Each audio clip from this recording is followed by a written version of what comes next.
nossa experiência. E aí a gente tem o Otávio, chegou aí, né? O Otávio, deixa eu ver aqui a apresentação do Otávio. O Otávio também é o nosso conhecido antigo, né, Otávio? Foi nosso estudante de enfermagem, ele é enfermeiro, atualmente ele está fazendo curso de medicina. Ele tem Caxixó, e ele é uma das lideranças lá no Caxixó e junto aos estudantes indígenas da UFMG hoje, trabalhando a questão do enfrentamento, né, da pandemia do Covid, na área de mobilização social e de orientação dos povos indígenas e acompanhamento do trabalho das equipes de saúde indígena. Então, ele hoje é um estudante de graduação, né, Otávio? E estamos aí, né? Vamos começar com o Paulo, que é né, para fazer a fala, e em seguida, Otávio, você pega a fala também. Pode ser, Sheila? Professora Lívia, desculpa atrapalhar agora. Eu consegui entrar pela conta do Chico, eu vou sair da Alexandra e conseguir iniciar a gravação. Só que eu consegui quando você já falava sobre o Otávio, eu não peguei quando você falou do Paulo. Então, se você quiser complementar, fique à vontade. Podemos fazer assim, quando a gente entrar no debate, eu apresento de novo, falo um pouquinho do trabalho do Paulo. Pode ser? Tá ótimo. Vamos lá, Sheila. Paulo, antes de você começar, Lívia, para pedir licença também, o professor Chico pediu para pedir desculpas, né? Porque hoje ele tem um compromisso pessoal dele, que ele está fazendo um acompanhamento, e aí ele pediu desculpa por não estar presente hoje na nossa apresentação, mas ele vai assistir a gravação, né? E então só estou falando aqui pedindo desculpas em nome dele por não estar, né? Ele está coordenando esse projeto de extensão, né? E aí hoje, nesse momento, ele não pode estar presente aqui na nossa gravação, na nossa webconferência, tá? Só para fazer esse adendo. Fica à vontade, viu, Paulo, para fazer sua fala. Você tem 15 minutos, tá, para fazer a fala, mais ou menos, para a gente ter tempo de discutir com... Isso, para a gente ter tempo de discutir com o pessoal aqui dos municípios, né? Já tem gente de Itabirito, que eu estou vendo aqui, a Joana, né? Tem gente de outros municípios aqui já. Então, para a gente ter tempo dessa discussão, acho que 15 minutos seria interessante de fala, tá bom? Ok. Vamos falar um pouquinho, antes do Paulo falar, da organização, né? Para os nossos... Claro. Cumprimentar todos que estão participando, a gente esqueceu, né? Cumprimentar todos que estão ligados aí assistindo essa webconferência, agradecer a presença de todos, a disponibilidade de estar aqui. E nós estamos organizando da seguinte forma: cada debatedor vai apresentar durante 15 minutos. Nesse momento, durante a apresentação, quem quiser já postar as perguntas no chat, pode ir postando. Eu vou ser responsável por organizar as perguntas no chat e que depois dos 15 minutos vão ser abertas para perguntas, principalmente as perguntas que estiverem no chat. E a Sheila vai conduzir aí todo o processo. Tá? Então, vou desligar meu vídeo e bom trabalho para todos nós. Sim. Gente, então, né, para começar essa fala inicial, eu acho que assim, a gente teve essa ideia de discutir a questão das mídias sociais, né? Porque justamente a gente está num tempo de distanciamento social, né? E ele é um dispositivo que a gente tem usado no âmbito pessoal, principalmente, né? Para estar mais próximo das nossas famílias, né? Para estar mais próximo das pessoas, amigos, né? E também do trabalho, né? Acho que a mídia social, agora as mídias sociais de forma geral, ela está muito intrínseca aos nossos trabalhos em tempo de distanciamento social. Né? Então, uma questão que a gente vai trazer aqui, Paulo, só para ficar claro para vocês, que a gente pretende discutir aqui, é refletir um pouco o uso dessas mídias como ferramenta, né, para troca de informação, de orientação, discussão do serviço de saúde, né? Acho que como uma forma assim, da gente mitigar um pouco mais a distância, né? Mitigar essa distância e valorizar os vínculos que já existem, né? Os serviços de atenção primária são serviços que têm vinculação muito próxima com a comunidade, estão muito presentes dentro dos lares, com forma de visita domiciliar, estão presentes na comunidade com os grupos, né? Então já tem uma vinculação pessoal muito importante. Então, pensar nessa forma, né, também de vinculação, de um novo jeito de pensar também. É importante dizer também que não que a gente vai discutir as mídias sociais aqui, mas não é uma coisa que se encerra em si mesmo, né? As questões que a gente vai discutir aqui, né? Mas é mais uma ferramenta que pode estar disponível aí para o uso, né, nesse local. Então, eu vou passar a palavra agora para o Paulo, tá, gente? Que ele vai fazer aí essa discussão aí. Viu, Paulo? Fica à vontade. Obrigada por ter aceito o convite. Muito obrigado. Eu gostaria de agradecer a todos pelo convite, né? Especialmente a colega Elívia Eurico e todo o pessoal da enfermagem, né? Eu gostaria de dizer que a minha fala, que ela é uma fala de alguém externo ao campo da saúde, né? Então eu vou falar como um antropólogo, né? Um antropólogo que trabalha com povos indígenas, né? Então, a minha experiência vai estar calcada, vamos dizer assim, na experiência com os povos indígenas, mas ela é exemplar, vamos dizer assim, ela serve de exemplo para outras áreas também, né? E, ultimamente, antes mesmo de começar a Covid, curiosamente, eu comecei a iniciar uma pesquisa para um projeto sobre mídias digitais e povos indígenas, né? E esse projeto ele está cada vez ficando, né, mais complexo, porque o campo ele deu uma guinada, vamos dizer assim, quando aconteceu a Covid, né? E eu vou falar um pouco das coisas que eu tenho lido, do que eu tenho visto, né, e que eu acho que pode ajudar nessa discussão, né? A gente está vivendo uma época, né, que muitos têm chamado de era da informação, ou mesmo da idade digital, né? Em inglês eles chamam de digital age, né? E essa discussão ela vem acontecendo desde a década de 90, né? Que a gente poderia dizer que é uma guinada, né? Em todos os sentidos, em todas as regiões do mundo, para o mundo da internet, né? Então, desde a década de 90, muitas coisas estão sendo pensadas, né, em relação a isso, né? Algumas com adesão muito fácil e outras com uma adesão muito difícil, dificultada, né? Então, por exemplo, na década de 80, você tinha uma discussão muito grande se a internet ela ia acabar com as culturas no mundo, uma vez que ela ia homogeneizar o planeta, né? Então você ia ter vamos dizer assim, você tinha uma ação devastadora, né, das mídias digitais sobre a vida das pessoas, né? Essa é uma corrente muito comum dentro do pensamento sobre mídias digitais, né? Uma outra corrente, ela vai no sentido justamente oposto, né? É aquela que acredita que as mídias digitais vão salvar o planeta, né? Então, são pessoas que apostam muito nessa potência, né, do uso de mídias digitais, né, seja na promoção, vamos dizer assim, da igualdade social, né, da saúde, da autonomia dos povos, enfim, você tem da autonomia da imagem das pessoas, né, você tem uma série de discussões que ela vem ocorrendo, então, desde essa época, né.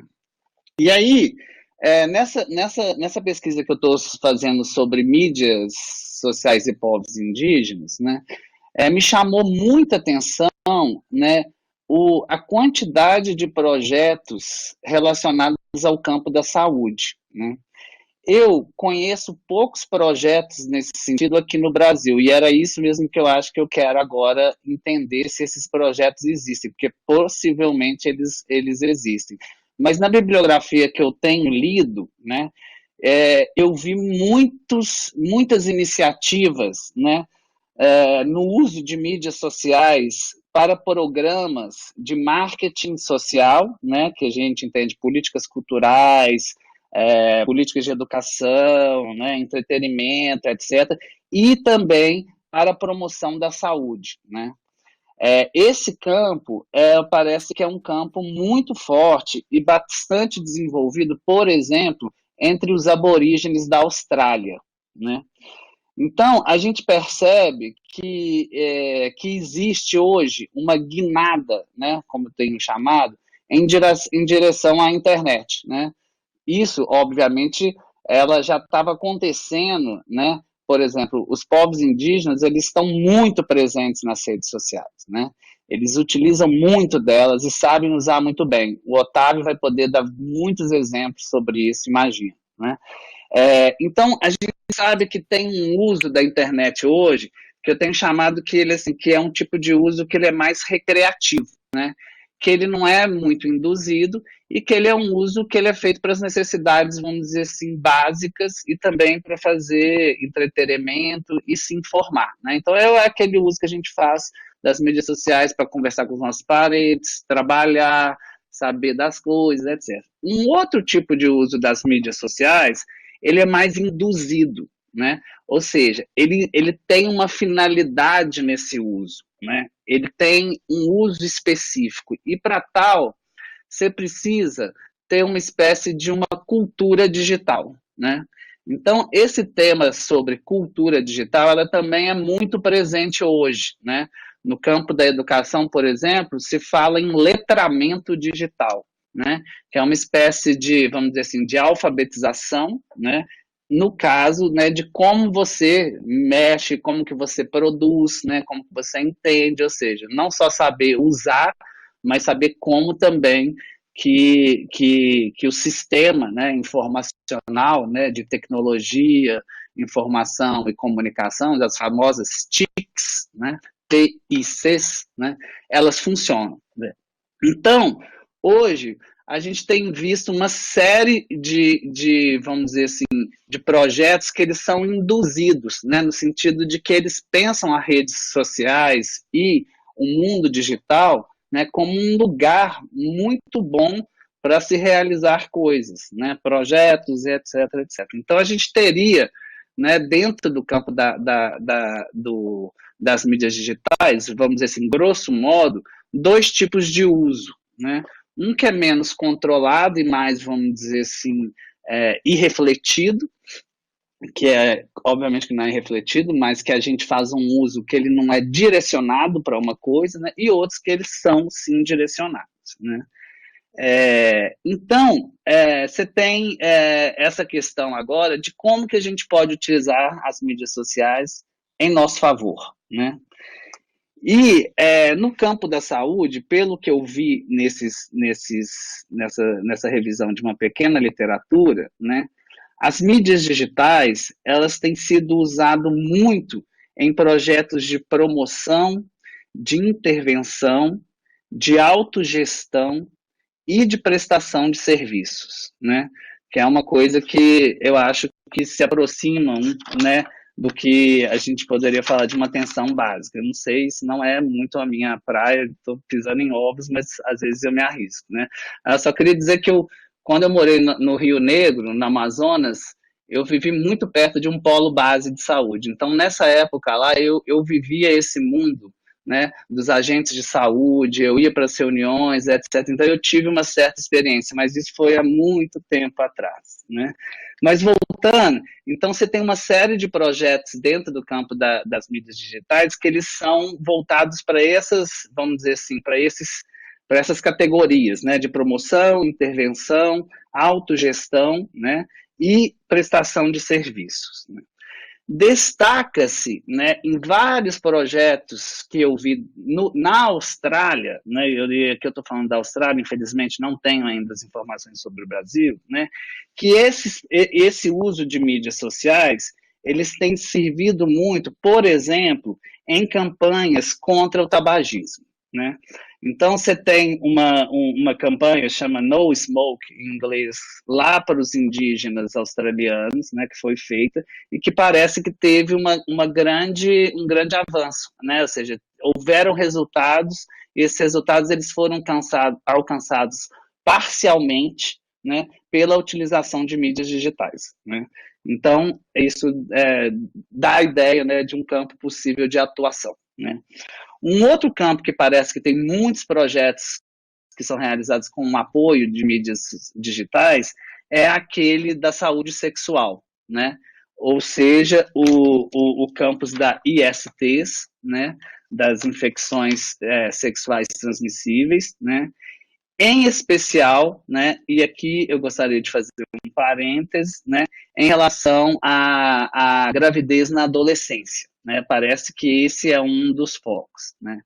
E aqui eu gostaria de fazer um parênteses, porque eu, como a Lívia disse, eu sou coordenador de um curso de licenciatura indígena aqui na Faculdade de Educação, e a gente forma, né, professores, né, educadores, né, de diferentes etnias indígenas. Atualmente no curso a gente trabalha com os Chacreabá, com os Pataxó de Minas, com os Machacali, com os Pataxó, já tivemos alunos Guarani, Pancararu, enfim, né. E uma das coisas que é muito característica do nosso curso FIEI é a quantidade de gestantes, né? Ou seja, todas as nossas estudantes, ou quase todas, elas ficam grávidas durante o curso, né? Então a gente tem uma lida muito específica, né? E que a gente agora está tentando desenvolver. A professora Érica Dumont, da Faculdade de Enfermagem, ela tem trabalhado bastante com a gente nesse campo, e agora, inclusive, a gente está fazendo um projeto de extensão para fazer um acompanhamento, um monitoramento das gestantes do FIEI, a fim da gente entender o modo como o curso impacta sobre a vida dessas gestantes duplamente, né, uma vez que elas não são só gestantes no território, mas também são estudantes, né, então você tem uma série de coisas aí, e a gente sabe que a questão das gestantes no Brasil, ela é muito importante, né, ou seja, ela é muito, a taxa de natalidade muito alta do país, né, e isso se agrava por exemplo, dentro do contexto indígena, né? Então, a gente sabe que o campo da gestante do Power Pair, ele é muito importante, né?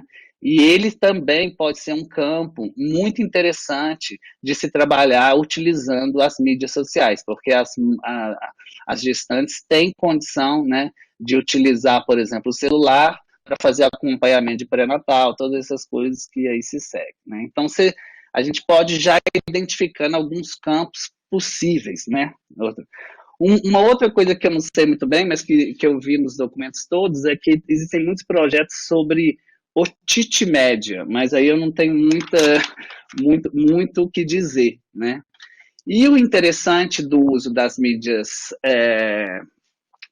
digitais, sociais, nessas campanhas, né, é porque a gente sabe que as mídias digitais, elas são, na verdade, uma multimídia, né? Ou seja, quando a gente usa as mídias sociais, e é isso que nos textos de informática chama de internet 2.0, né, que tem uma internet 1.0, que é a internet antiga, que só circulava texto, e-mail, aí depois deu essa revolução que virou o Twitter, né, virou o Facebook, Instagram, onde tem muita imagem, né? Você tem muito vídeo, você tem animações, você tem as próprias redes sociais, circulação de músicas, de memes, né? Ou seja, esse campo, ele pode muito ajudar, né? Por um motivo muito simples, né? Ou seja, ele minimiza, vamos dizer assim, algumas barreiras que a gente possui em relação à linguagem, tá? Em relação à linguagem e à alfabetização, né? Porque as mídias sociais, as mídias digitais, ela meio que ela desprende do texto escrito, né? Ou seja, as pessoas podem falar por elas, né? Elas podem falar nas próprias línguas, inclusive no caso dos povos indígenas, né? Então isso é um ganho muito grande, né? E ele pode ser explorado de N maneiras, né? Ou seja, na medida que as mídias sociais ou as mídias digitais, ela é um ambiente multimídia, isso permite a utilização de uma forma variável de formatos que ampliam o escopo de comunicação dos conteúdos que você está tentando né, desenvolver, né? E, obviamente, uma vez que você cria condições de desenvolvimento dessa cultura digital, né, esses usos passam a ser mais complexos, né? Ou seja, então isso é uma coisa, né? Ou seja, ninguém nasce sabendo, né? Você tem que aprender a usar a computadora. Apesar de que a gente sabe, né, hoje na universidade a gente brinca que os estudantes eles têm muito mais habilidades digitais do que os professores. a gente está muito mais na posição de aprender essas habilidades que os nossos estudantes já têm, né? Mas a gente tem que aprender não só a habilidade, mas tem que aprender a direcioná-la, né? Transformá-la em projetos, transformá-la em experimentos e por aí segue, né? Então, para tentar finalizar, né? Essa questão, das mídias sociais, ela diz muito também sobre um tema que, no caso dos povos indígenas, é muito importante, que é o que a gente chama de soberania dos povos, né? Ou seja, os povos indígenas, né, eles têm direitos, né, constitucionais e direitos que são direitos universais ligados aos direitos humanos, à Organização Internacional do Trabalho, etc., né? E se discute muito, por exemplo, no caso do Brasil, que a gente sabe, o direito à terra, né? Que é uma coisa muito importante, vocês devem acompanhar em relação aos indígenas, né? Isso que a gente chama de soberania territorial, porque isso é que permite que os povos indígenas eles tenham autonomia em relação ao que eles querem fazer dentro de suas terras, como que eles querem desenvolver o seu projeto de educação, como que eles querem desenvolver o sistema de saúde dentro dessas terras. Então, quando você vai criar, por exemplo, um projeto de saúde dentro de uma território indígena, você tem que negociar muito com o território indígena, com as pessoas indígenas, a fim de que a soberania deles sejam respeitadas, né? Hoje se fala muito de soberania digital, né, que é uma coisa um pouco diferente, mas muito importante, né, que significa basicamente o seguinte: as pessoas elas não podem simplesmente passarem por um processo de inclusão digital que não respeite, né, vamos dizer assim, a soberania dessas pessoas, né? Então você tem protocolos muito específicos, né, de utilização das mídias sociais, porque a gente sabe, eu estou falando só das coisas boas, a gente poderia falar da parte ruim das mídias sociais, racismo, bullying, né, todo tipo, a gente sabe o que está acontecendo agora, quem aqui usa Twitter, né, sabe o que é a extrema-direita dentro, né, das mídias sociais, inclusive essa é uma das questões, né, uma das variáveis importantes para entender por que a gente está metido nessa furada, né, ou seja, porque as mídias sociais foram usadas, né, de um modo muito perverso, né. Então essa ideia de soberania, né, de soberania da mídia, ela é muito importante, ela tem que ser construída, né. No caso do Brasil, em relação aos povos indígenas, isso é muito desenvolvido, por exemplo, no cinema indígena, né. O cinema indígena, desde a década de 90, né, ele vem sendo formado no Brasil justamente com essa ideia de que os indígenas eles têm o direito de construir as próprias narrativas sobre as suas imagens e as suas histórias. Eles não têm que ficar sendo objetos, né, de cineastas, de antropólogos e etc., que vão lá e fazem um filme e falam assim, esses são os indígenas tal. Não. Hoje em dia a gente tem uma série de cineastas indígenas no Brasil que eles fazem filmes sobre sua própria cultura do ponto de vista da sua própria cultura. Isso a gente pode entender como uma espécie de soberania da mídia interna, né? Então isso é um aspecto muito importante. Por último, aí eu vou parar por aqui, as mídias sociais, elas também têm uma capacidade muito importante no que a gente chama de relações interculturais, né?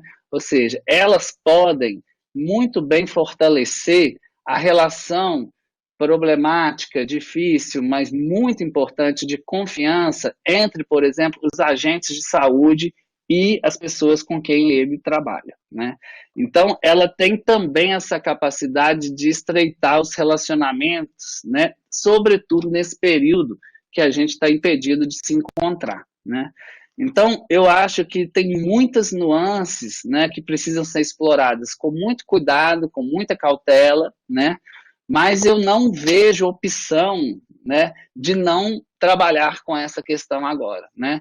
Se antes ela já era uma opção que a gente estava meio que assim, sendo cauteloso, porque a gente tem, né, as mídias sociais cansam, né? Ou seja, trabalhar com informação, isso tudo é trabalho, não é simplesmente, aparentemente ela vem para nos tornar mais livres, nem tanto, né? Ou seja, agora a gente está vendo tanto que a gente está assim, enredado e muitas vezes a gente que ela funciona, a gente quiser, a gente pode.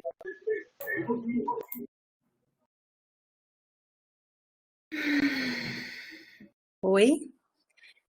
O professor Paulo, vocês estão ouvindo o professor Paulo? Ele congelou para Oi, todo mundo ou só para mim? Oi, professor, tinha voltou. congelado aqui pra mim. Pode encerrar, então. Já encerrou? Porque eu acabei não pegando o seu encerramento, porque congelou aqui para mim a imagem. Essa última fala sua, Eu... Paulo, ficou congelada. Dá um resumidinho para. Ah, Por tá, favor, não. se quiser retornar. Qual foi a última fala? Desculpa. O seu último 2 minutos. Não, eu só disse essa parte final, né, do fortalecimento das relações interculturais, né, por exemplo, da relação entre os não indígenas com os indígenas, mas a gente poderia pensar, por outro lado, da relação dos agentes de saúde, né, com o público que ele atende, né. Ah, e uma coisa que eu não disse, em relação a esses projetos na Austrália, só para vocês verem como tem paralelos, né, um desses projetos era a construção de quiosques, como se fossem totens, que eram dispostos em comunidades remotas, e esses quiosques, eles tinham lá o equipamento digital, com informação sobre tabagismo, ISTs, e também as pessoas tinham chance de utilizar a internet dentro dessa parada, né? Esses totens, eles também eram utilizados em presídios, dentro lá, no sentido com projetos paralelos. Só para dizer que ele não se limita a contextos, né? Obviamente a analogia não é boa entre pessoas que vivem em comunidades e presidiários, né? Mas, ao mesmo tempo, isso tudo faz parte de uma política de atenção e de desenvolvimento de condições melhores na vida, né? Então é isso. Me desculpe a fala um pouco apressada e misturada, né? Mas ela foi meio de improviso mesmo e eu estou aqui para qualquer dúvida e esclarecimento. Paulo, quero muito te agradecer. Eu acho que a nossa ideia é essa mesmo, né? Ter a fala, né? Para a gente discutir aqui depois, né? Como isso pode se reverter para algum tipo de ação dentro dos municípios que a gente compõe o nosso internato rural, né? Do que você falou, que eu achei bem interessante, quando a gente discute um pouco esse uso induzido das mídias sociais, né? Porque para nós aqui interessa esse uso induzido, né?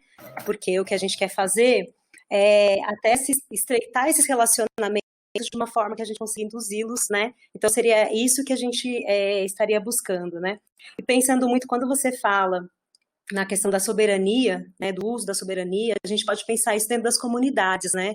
A atenção primária ela é muito rica porque ela tem uma capilaridade muito grande e ela, então, tem muitas diferenças de território. Então, por exemplo, uma coisa importante que eu vou querer que depois a gente debata um pouco a questão, por exemplo, da exclusão digital, que a gente sabe que tem territórios, né, que não têm acesso à internet. Então, como é que a gente poderia usar também, porque as pessoas pensam em mídias sociais, uma mídia que fica o tempo todo, que você precisa ter o tempo todo acesso à internet, né, e não é só isso, né, a mídia social não é só você ter o WhatsApp o tempo todo ou o Instagram, né, tem outras formas que a gente pode fazer, que mais para o final também eu vou querer discutir alguns exemplos de trabalho na área da saúde também, assim como o professor trouxe alguns que ele conseguiu levantar. Então, acho que foi muito interessante a gente pensar, então, eu queria pensar muito que a gente pensasse um pouco como que a gente pode fazer a indução, né, de mídias sociais, e principalmente de mídias sociais offline, né, agora o professor colocou aqui a palavra para mim, de mídias sociais offline, que pode ser um recurso importante, por exemplo, para lugares e territórios que a gente não tem acesso à internet 24 horas, né, que a gente sabe que isso é uma realidade no Brasil, essa exclusão digital também.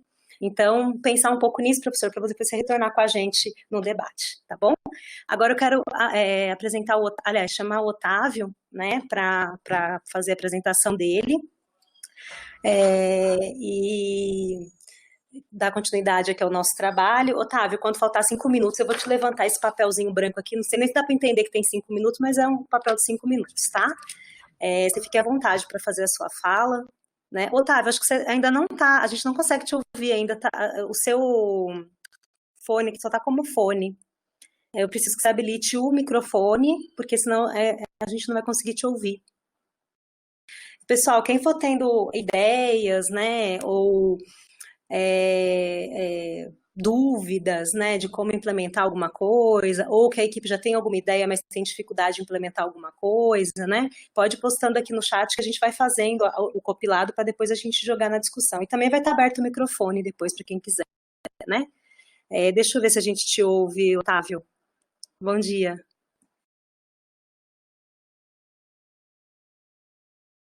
Estou te vendo. Pode seguir, Otávio. Está ouvindo?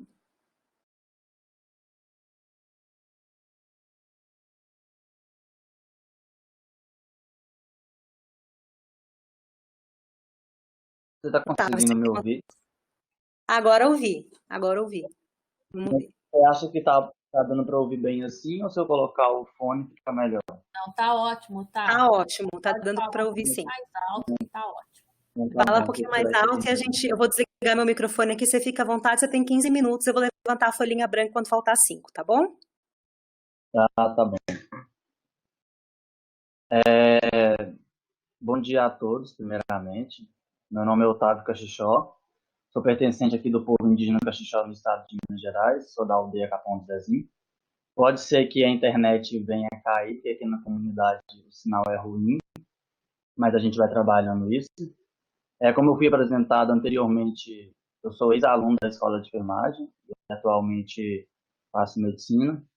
E venho aqui para a gente conversar um pouco dessa questão e da importância que a mídia social tem tido para com nós povos indígenas e principalmente aqui dentro do meu território. Bem, para vocês entenderem um pouquinho como é que a gente tem feito para as questões de enfrentamento e para a gente lidar com esse combate ao novo coronavírus, desde quando a gente começou a não ter mais aula na UFMG, que era a partir do dia 18 de março, aqui no Caxixó já começava a se discutir o que a gente poderia fazer para barrar o contágio desse vírus dentro das nossas aldeias. Aqui no Caxixó tem duas aldeias, que é Fundinho e Capão do Zezinho. O que delimita elas é um rio que divide as duas. E aí, a gente, pensando nas comunidades indígenas, a gente trabalha sempre muito com a questão de articulação com lideranças e caciques. E pensando-se nisso, o Caxixó ele criou uma mídia social no Instagram, onde a gente começou a divulgar da questão de não ter mais a entrada de não indígenas dentro do nosso território. Só que quando a gente começou a fazer isso, logo nesse início, a gente já começou a sentir uma dificuldade, que foi na questão de como que a gente iria fazer essa gestão da barragem de não indígenas dentro do nosso território. Uma vez que aqui no Caxixó a gente não tem terra demarcada ainda.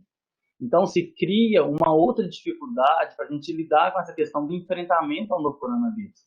Porque em outros povos, quando se tem a terra demarcada, fica mais fácil de você fazer essa articulação e fazer essa barragem. E aí eu falo que até então, aqui hoje ainda, essa é uma grande dificuldade, que a gente não consegue barrar a entrada de não indígenas, por esse fato. E aí a gente começou a intensificar cada vez mais o uso da internet, né, o uso das mídias sociais, para orientar a população lá fora de não adentrar-se no nosso território, sabendo respeitar os nossos costumes, as tradições e fazer com que a gente consiga proteger os nossos anciãos e os nossos caciques, lideranças que a gente tem aqui, que em grande parte são pessoas que se enquadram no grupo de risco. São pessoas que têm diabetes, são pessoas que têm problema de hipertensão. Então, quando a gente começa a refletir sobre essas dificuldades, a gente tem que ter pensado numa outra arma. E a arma que a gente utiliza atualmente para tentar evitar tudo isso é, de fato, a internet. Ela tem sido uma grande aliada nossa nesses recursos. E quando, então, começou, a partir do dia 18 de março, o Caxixó começou a soltar notas midiáticas pedindo às pessoas não entrarem no nosso território e saberem respeitar os nossos costumes. Depois começou-se a pensar quais seriam os próximos passos aqui dentro. E pensando nesses próximos passos, a gente começou a promover lives. lives pelo Instagram. Até então aconteceram 2 lives pelo Instagram do Povo Caxixó, onde a gente discutia junto com enfermeiros e com médicos como que estava sendo esse enfrentamento aqui dentro do nosso território. Depois disso, e tendo, claro, um apoio da universidade, eu faço parte do PET indígena aí na UFMG e sou atualmente representante dos estudantes indígenas em relação ao PET indígena.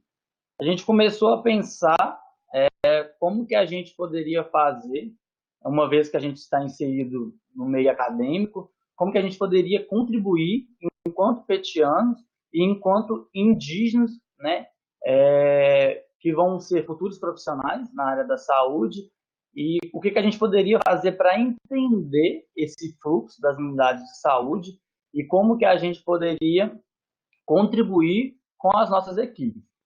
E pensando assim nisso, a gente articulou muito com a professora Lívia, que tem sido uma peça fundamental. A gente começou a desenvolver e a fortalecer uma rede dos estudantes indígenas da UFMG, que adentra pelas vagas suplementares na universidade. E com isso, a gente pensou em criar um mapeamento situacional do enfrentamento ao novo coronavírus nas nossas aldeias. E o que esse mapeamento diz respeito?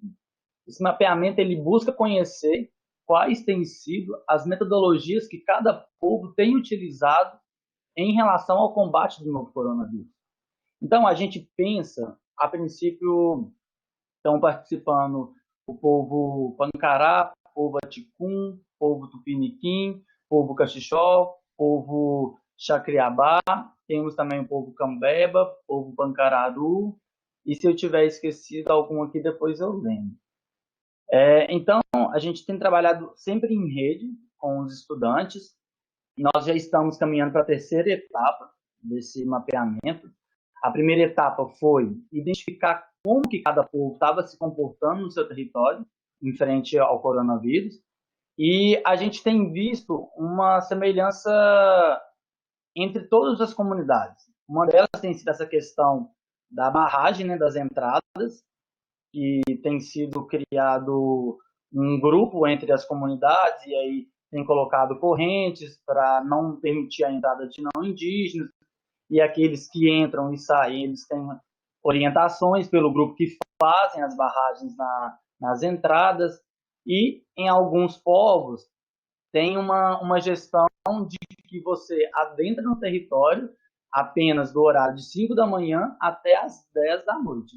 A partir desse horário, depois de 10 da noite até as 5 da manhã, não tem como mais entrar nos territórios. Um exemplo disso é o território indígena Chacriabá, na qual os meninos já me passaram sobre essa articulação que eles têm feito. E com isso, então, a gente conheceu, então, na primeira etapa do mapeamento, como que cada povo tem se comportado. E quando a gente começa a fazer isso, já começa a identificar também algumas fragilidades. E uma dessas fragilidades eu já apontei aqui no Caxixó, que foi a questão da não demarcação das terras indígenas. Outra questão se diz respeito também à insegurança alimentar. Nós temos comunidades indígenas que trabalham muito com a venda de artesanato. E quando você impede esse fluxo e o contato entre pessoas, você perde também essa funcionalidade da questão do trabalho. E aí já começa a gerar um outro problema, né? Como que a gente vai fazer para enfrentar essa questão? Para amenizar um pouco isso, a gente viu, né, a questão do auxílio emergencial, que algumas comunidades conseguiram acessar, porém outras tiveram a dificuldade em acessar, até mesmo pelo fato do uso da internet, né, de não ter a internet para acessar esses recursos.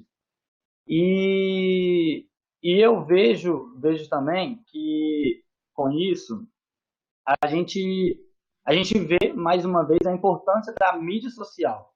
Uma vez que, quando você passa a utilizar dessa mídia social, você mostra esses enfrentamentos e essas dificuldades e começa também a pedir recursos, onde tem sido formado também vaquinhas online, onde alguns povos têm conseguido acessar cestas básicas através disso, utiliza de artistas para divulgarem também e poderem contribuir. E no Caxixó, a gente conseguiu acesso às cestas básicas. Aqui está essa questão da segurança alimentar, está bem tranquila. A FUNAI já mandou 2 cestas básicas para cada família aqui. Então, no Caxixó, essa questão da segurança alimentar está tranquila, mas eu vejo a importância de a gente discutir e repensar como tem sido esse enfrentamento nos outros territórios. A segunda etapa do nosso projeto, desse mapeamento situacional, ele diz respeito em conhecer como que as nossas equipes têm se comportado frente ao novo coronavírus. As equipes estão sendo capacitadas adequadamente? Como que tem sido esse fluxograma das orientações que chegam até as equipes de saúde? As equipes de saúde estão tendo algum problema em questão de desgaste físico? Que a gente se discute muito o lado de quem está recebendo os cuidados, mas e quem está fornecendo os cuidados? Então, a gente quer também avaliar no nosso mapeamento essa questão para a gente fazer essa junção entre comunidade, profissional e a questão também que envolve as lideranças. E nisso, a gente já praticamente acabou de aplicar a segunda etapa. Eu posso dizer que uma das dificuldades que tem se apontado muito por todos os povos é a questão da falta de EPI. Tem tido essa dificuldade. Eu pude observar em algum dos meus acompanhamentos essa falta de logística, onde até mesmo não tem como o profissional, ele sai de um atendimento, está utilizando um EPI, e está acontecendo muito do EPI, do EPI não, da questão do atendimento remoto nas casas indígenas, para evitar a aglomeração nos postos de saúde. Então, quando esse profissional chega aqui utilizando um EPI e vai de uma casa para outra casa, não tem sido descartado esse EPI. O capote, a máscara, o gorro.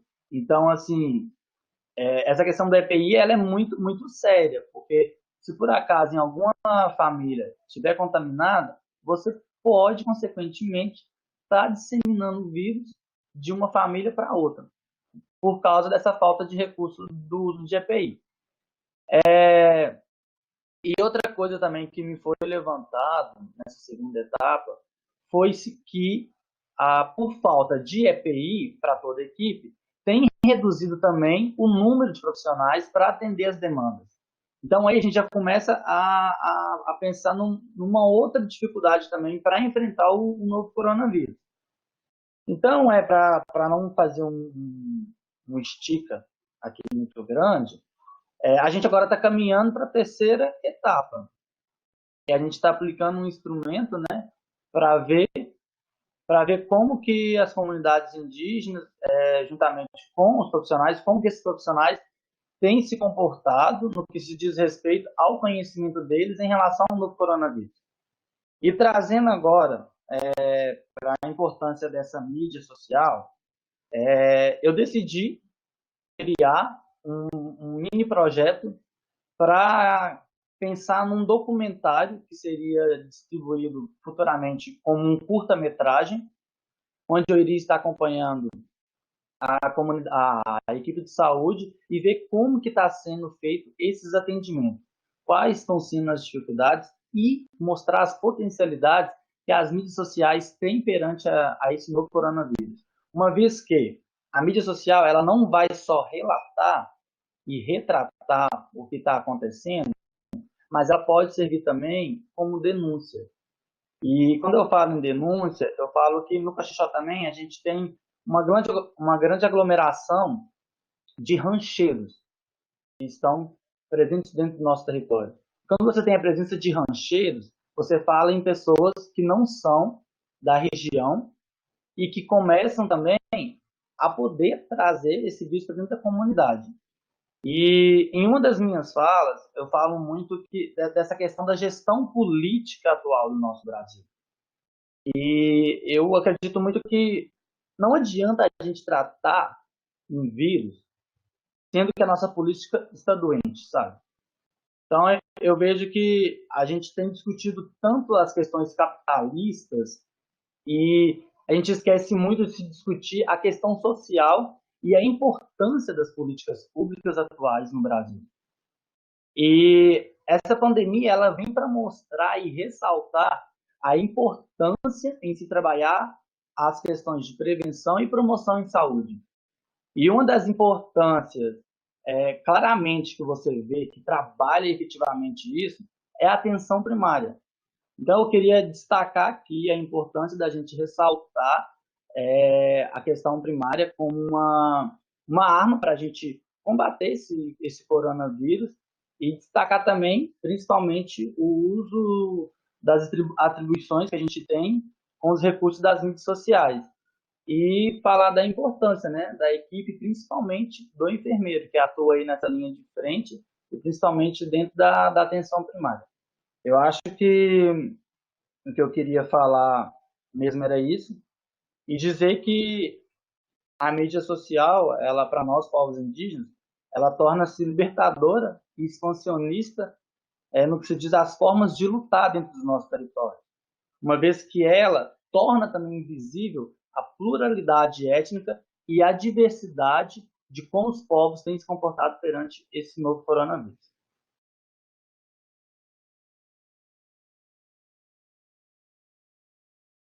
Otávio, obrigada, viu, pela sua fala, né? Acho que é para a gente, assim, né, que não está tão próximo de como têm sido as discussões dentro dos povos indígenas. A gente tem acompanhado na mídia algumas preocupações, não, né? Algumas evidências da problemática desse Covid dentro do território indígena em alguns lugares, principalmente no norte do país, né, onde a pandemia está bem complexa lá, né?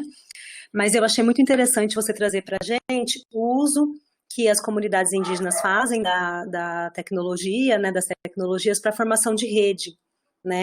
Tanto uma rede de apoio que você falou, no sentido de manutenção da vida mesmo, com vaquinhas, cestas básicas, né, por conta da questão do artesanato que não tem conseguido vender. Inclusive é possível usar as mídias também para vender, né, mas aí tem uma coisa toda, uma logística toda por trás disso também que precisa ser pensada. Mas me interessou muito também, achei muito interessante trazer a questão das lives, né?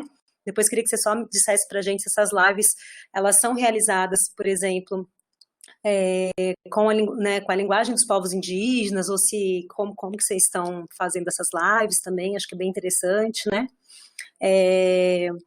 Então, assim, acho que você trouxe coisas bem importantes, né? Acho que como o professor Paulo falou, a gente está aqui muito para discutir as possibilidades. É claro que a gente tem também os desafios, né, do uso das mídias sociais, né? Eu vou trazer aqui rapidamente alguns exemplos também de uso agora das mídias para a gente abrir esse debate, né? Eu vi aqui que a Ariana, a Joana lá de Tapirito já colocou algumas questões, né, para o professor Paulo e para o Otávio, né, para a gente aqui como um conjunto de pessoas conseguir responder, né, ou discutir pelo menos, né, a questão não é só responder, mas é discutir, é tentar pensar em formas de implementar, né, em gerar discussão mesmo a respeito de como pode ser possível, né. Quando eu estava me referindo, né, ao uso de mídias no modo offline, por exemplo, como a gente pensa muito no Instagram e no WhatsApp, que geralmente são mídias que requerem você ter acesso contínuo à internet, né, embora você pode baixar a mensagem depois, tal.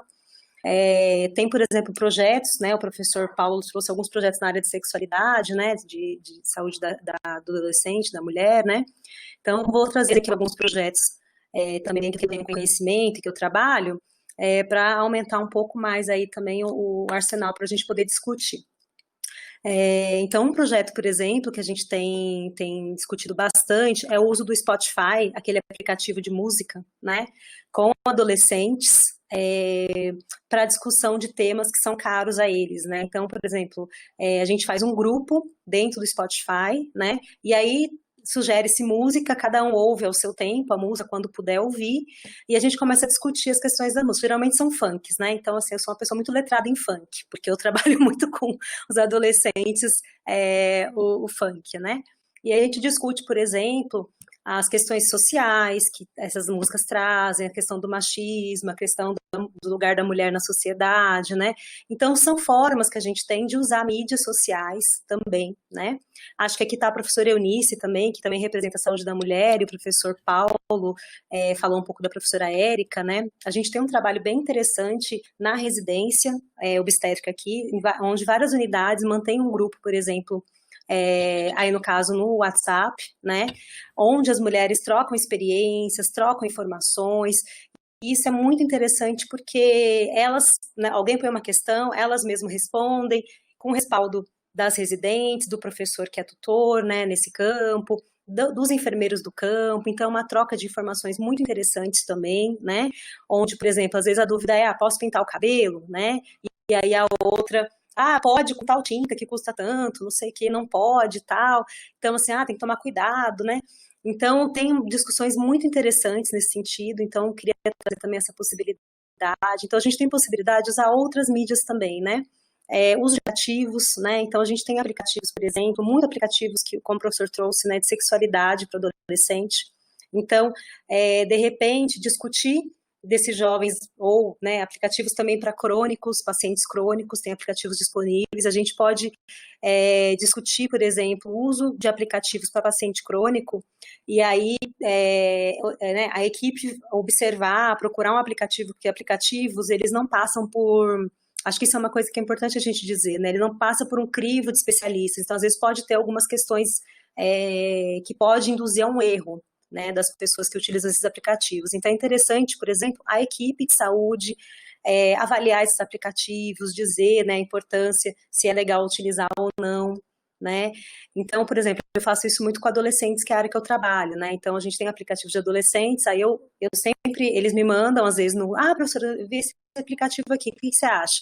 Eu abro esse aplicativo, olho, né? Que eu tenho dúvida, eu vou estudar, vou ver se realmente é aquilo se aquilo realmente responde a né, as necessidades desses jovens de forma coerente, né, com o que a gente tem avançado nas discussões. Então, são experiências que podem ser offline ou online, né, de grupos, de montar grupos. Acho que principalmente, uma coisa que o Paulo colocou que eu achei que é bem interessante, mas acho que principalmente para a gente discutir um pouco essa questão de estreitar os relacionamentos, né? Como a atenção primária já tem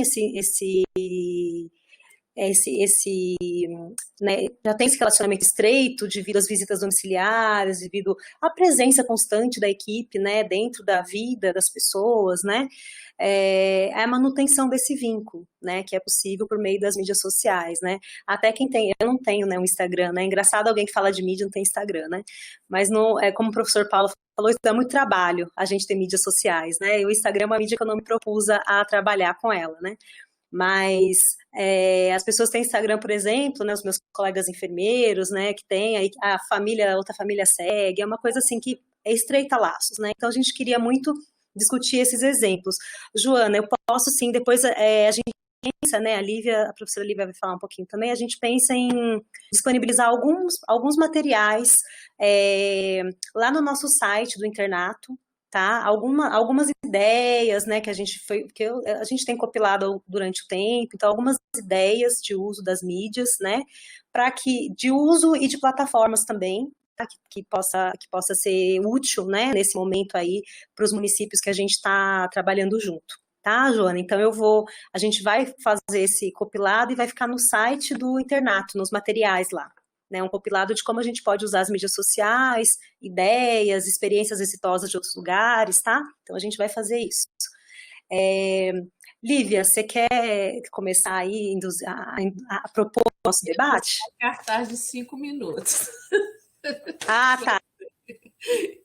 Mas eu queria chamar, né, o Otávio e o Paulo, né, Sheila também, ficar aí a posto, chamar vocês com a imagem, né, para a gente agora partir para o debate. A gente tem colocado no debate duas questões bem interessantes, né? A Ariana de Paula Silva, ela traz uma discussão que eu acho que é bem importante, que é na questão de você trabalhar a promoção de saúde, né, via as mídias sociais, e, ao mesmo tempo, garantir a confidencialidade, né, do trabalho que está sendo feito.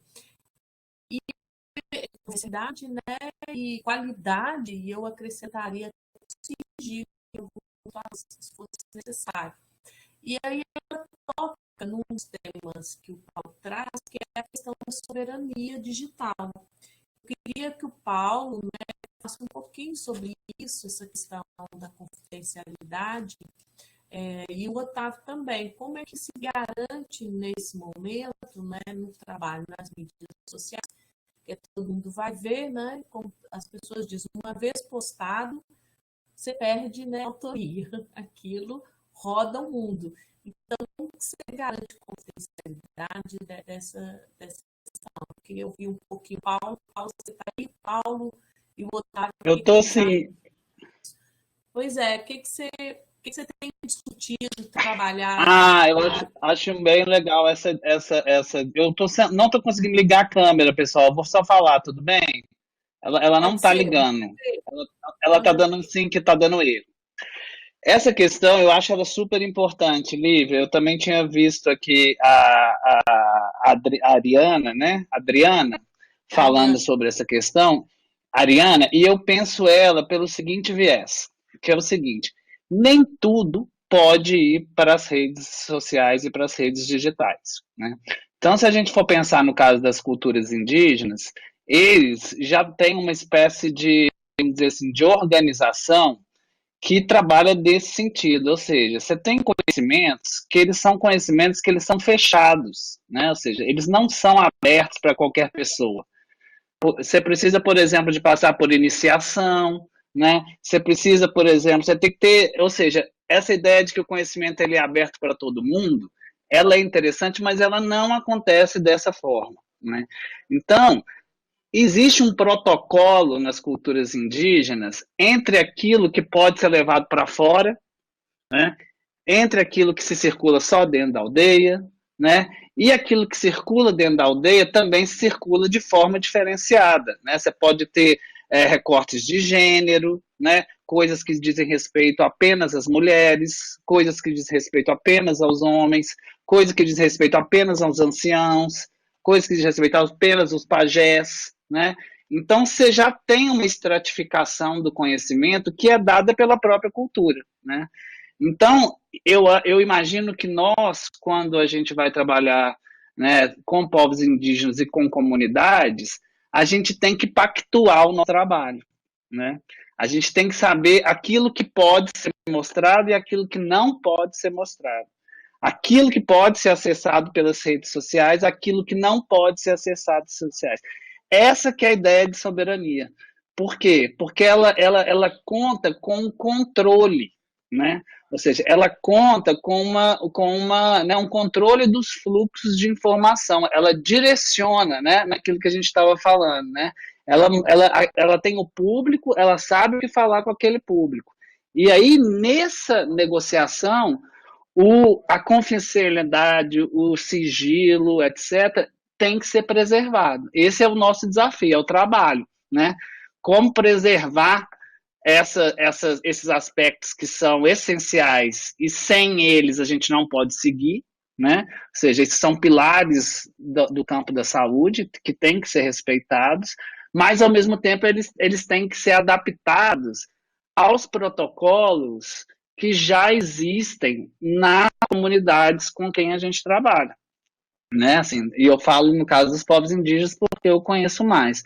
Então eu entendo um pouco por aí, sabe? Assim, que a gente tem que ter um controle, tem que ter um planejamento, tem que discutir com as pessoas para saber o que vale a pena para as mídias digitais. Não é tudo, né? É isso mesmo, ou seja, eu concordo com o Otávio, existe agora um uso, né?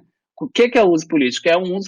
É um uso intencionado, né? Ou seja, você tem interesses você vai mostrar aquilo que faz sentido mostrar e que tem efeito ao ser mostrado, porque é aquilo mesmo que a gente sabe, né?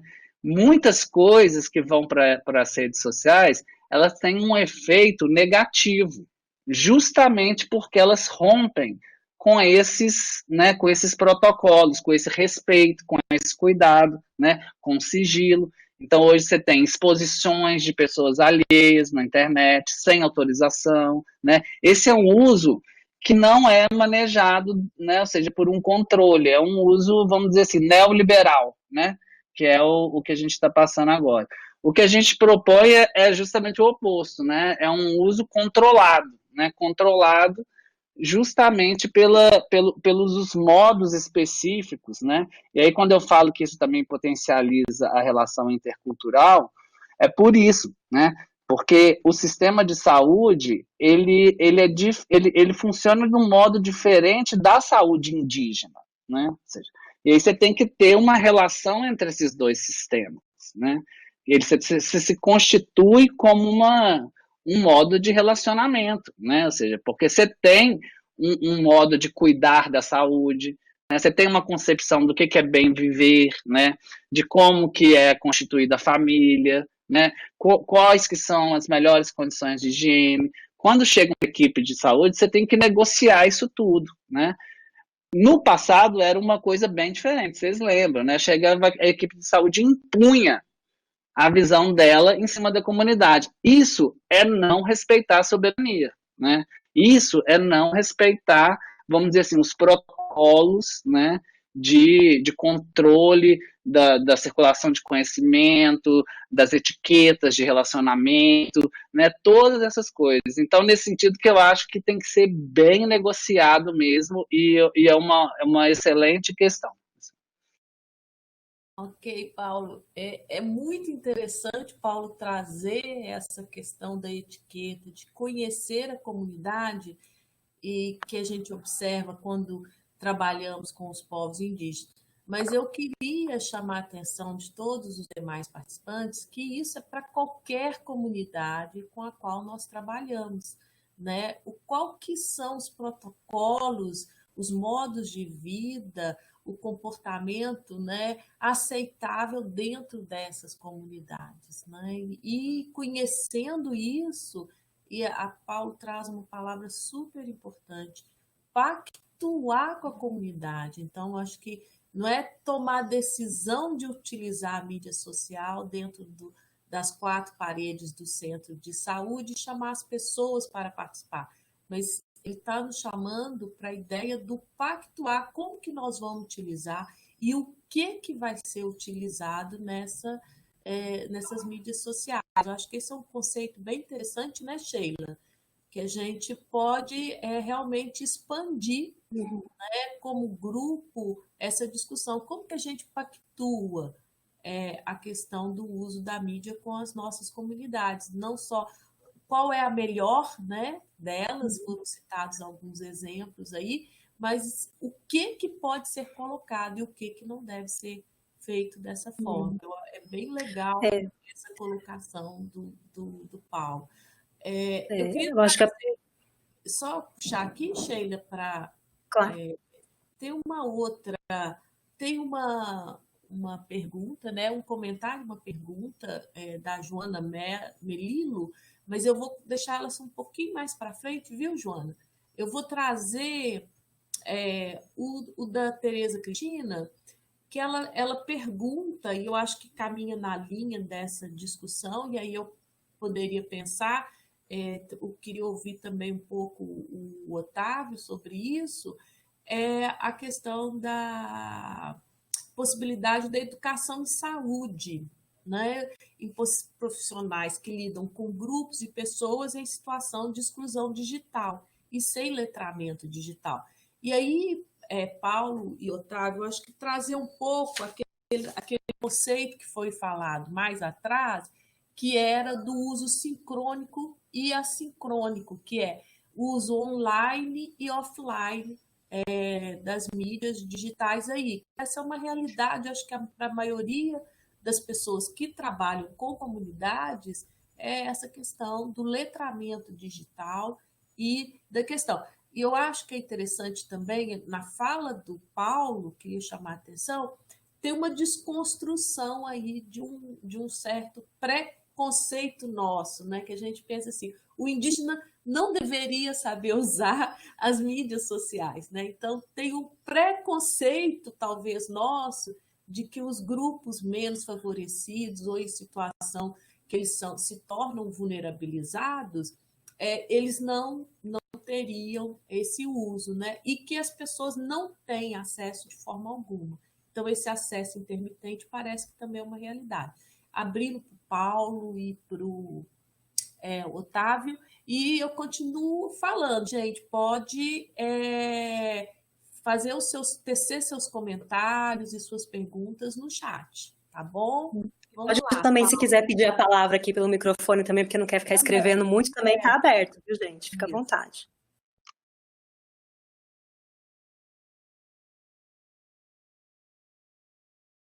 Otávio podia falar um pouquinho que eu falei antes. Otávio, comenta sobre essa questão do uso da educação dos modos offline. Estão me ouvindo? Ouvindo e vendo. Então, acho que eu vou falar primeiramente do primeiro tópico que vocês levantaram, que o Paulo já até comentou, dessa questão da privacidade, né, do sigilo dos dados e dos profissionais, como que a gente vê isso na aplicação das mídias sociais. Bem, a gente tem utilizado as mídias sociais não é para evidenciar dados de pacientes. A gente tem utilizado essas mídias sociais para orientar e ressaltar as questões de higiene e até mesmo para você desmistificar toda aquela questão que se é criada em relação às fake news. Então, as mídias sociais aqui, vou falar em shop, ela é utilizada nesse sentido. Ela não traz nenhum dado do paciente, ela só traz o profissional, enquanto aquele que tem mais conhecimento em relação às questões de saúde, para orientar e repassar os conhecimentos de uma forma mais clara e mais bem evidenciada para os usuários do centro de saúde aqui do Capão do Zezinho.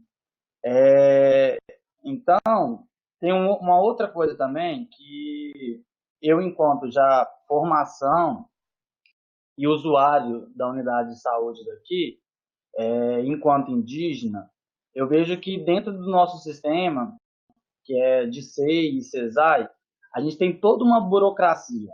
Então, até que as diretrizes cheguem até o alvo, que é os indígenas, você tem toda uma cascata. Então, a gente está vivendo uma pandemia, onde a gente sabe do alto contágio desse vírus. É um vírus que você contamina com ele muito fácil. Então, nós, indígenas, se a gente for esperar que essa cascata chegue até a gente e a gente não fazer nada, nossos povos vão estar contaminados em grande massa, igual está acontecendo aí. Então, quando a gente começa a refletir e repensar esse olhar do indígena enquanto ser, que vai ser profissional e educador em saúde, a gente vê que a gente não pode mais ficar quieto e parado e esperar. É como se fosse uma tutela em saúde, onde você tem que respeitar somente aquelas diretrizes que se foi imposto para você. Mas eu vejo que a gente tem muito mais recursos e muito mais potencialidade de enfrentar e poder contribuir em relação a essa questão do novo coronavírus. Não é somente você acatar o que é imposto para você. É você dialogar e construir em conjunto. Então, eu vejo que nós, indígenas e futuros profissionais da área da saúde, a gente tem, por obrigação, lutar e correr atrás de uma qualidade em saúde dos nossos indígenas. Então, eu vejo que não dá para a gente só ficar esperando.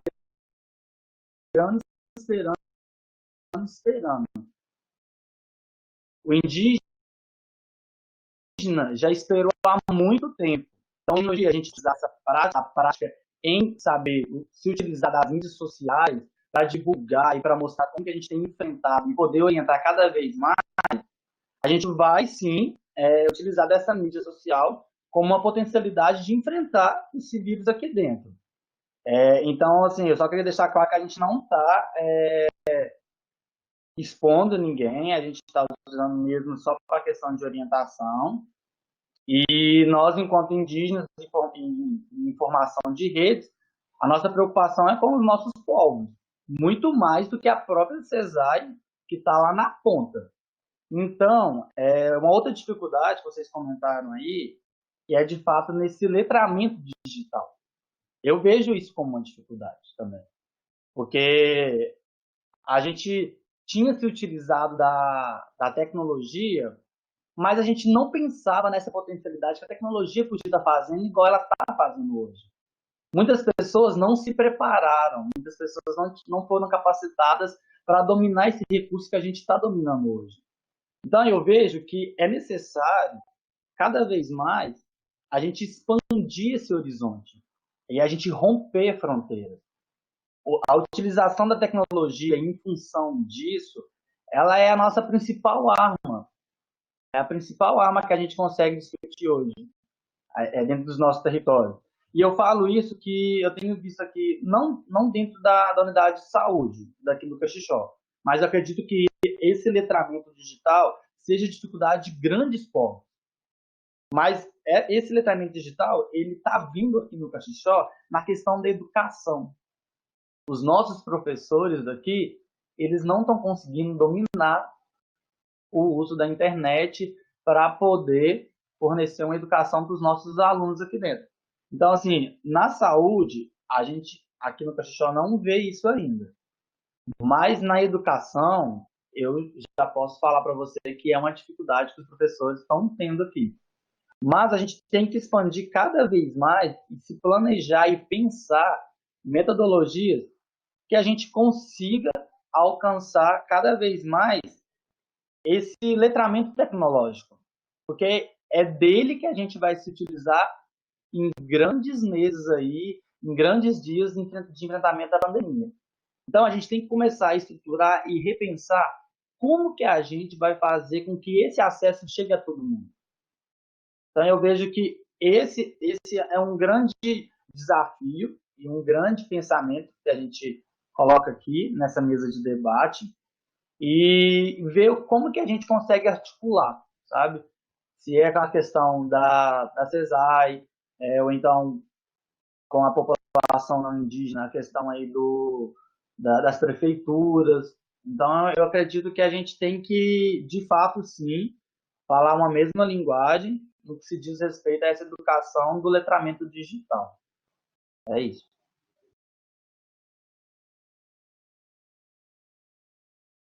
Obrigada, Otávio. Paulo, você quer complementar?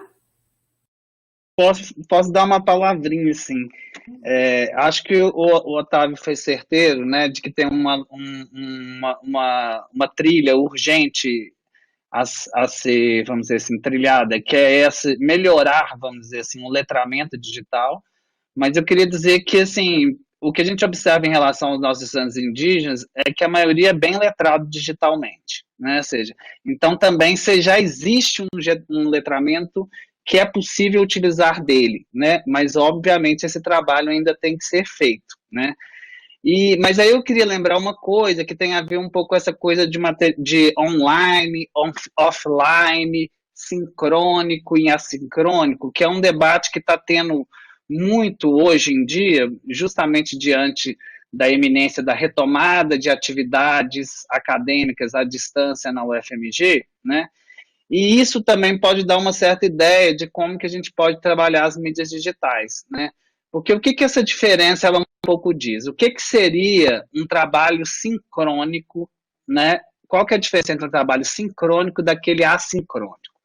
O sincrônico é quando você vai fazer uma atividade utilizando uma mídia digital na qual, por exemplo, o professor e os estudantes têm que estar conectados ao mesmo tempo e todo o trabalho ele se dá online, né, do início ao fim, igual uma aula, igual esse evento que a gente está tendo aqui hoje, né? Isso aqui é um evento sincrônico, né?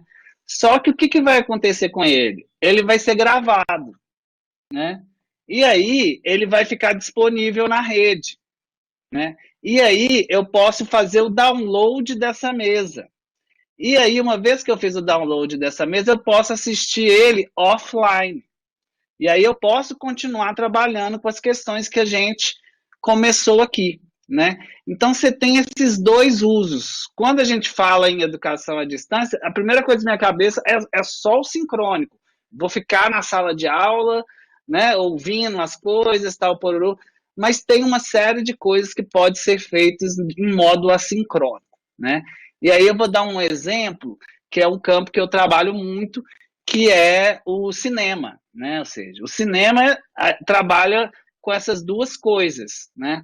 Você vai no cinema, assiste o filme lá na hora que ele está acontecendo, igual ao teatro, ou então você assiste ele online, né, aqui nas redes, né, igual a gente está tendo uma enxurrada agora de festivais de cinema online, etc. Só que você pode também o quê? Baixar esse filme, né, e assistir ele sozinho ou com mais pessoas, fazer um festival de cinema na sua comunidade, etc. Isso é mídia digital também. Só que o trabalho que vai ser realizado com ela é offline, né?